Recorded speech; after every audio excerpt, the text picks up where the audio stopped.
name is Reza Firmansyah.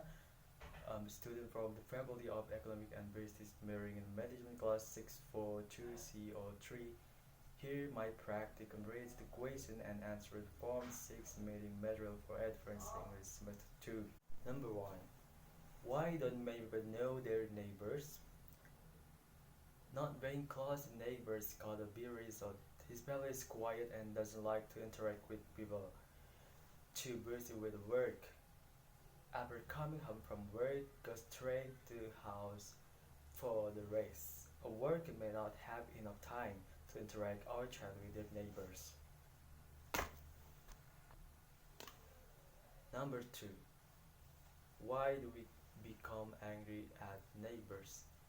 There are several factors that can cause us to get angry at neighbors, such as sometimes we have toxic neighbors which have bad influence on the environment in our homes. For example, they make a very noise when we are holding a Thailand directions, even if they not respect us who are driving. Number 2. Why do we become angry at neighbors? There are several factors that can cause us to get angry at neighbors, such as sometimes we have toxic neighbors which have a bad influence on the environment in our homes. For example, they make a very noise when we are holding a telegram stations. Even to grieve, they do not respect us who are grieving.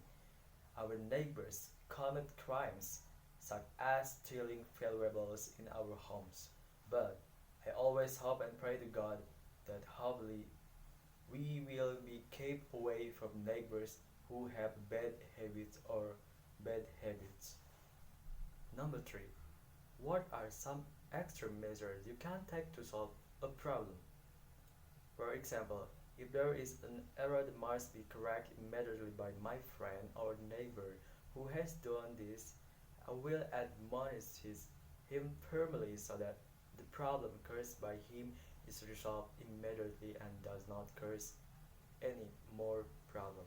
Questions number 3. What are some extra measures you can take to solve a problem? For example, if there is an error that must be corrected immediately by my friend or neighbor who has done this, I will admonish him firmly so that the problem caused by him is resolved immediately and does not cause any more problems. Questions number 4. How should you approach a neighbor about a problem? When you approach neighbors, you should talk to them in a friendly manner. Praise their children or do something else to make them feel good. Then, explain the situations and if you can think of simple solutions to get one. If talking doesn't work, ask someone else for help. This person can listen to both sides of your story and help you and your neighbor work things out. Lastly, sometimes it's good to stay out of trouble. Depending on the problem, it may be better not to disturb your neighbors. Questions number 5. What can you do when this question doesn't work? If talking doesn't work, ask someone else for help. This person can listen to both sides of your story and help you and your neighbor work things out. Lastly, sometimes it's good to stay out of trouble. Depending on the problem, it may be better not to disturb your neighbors.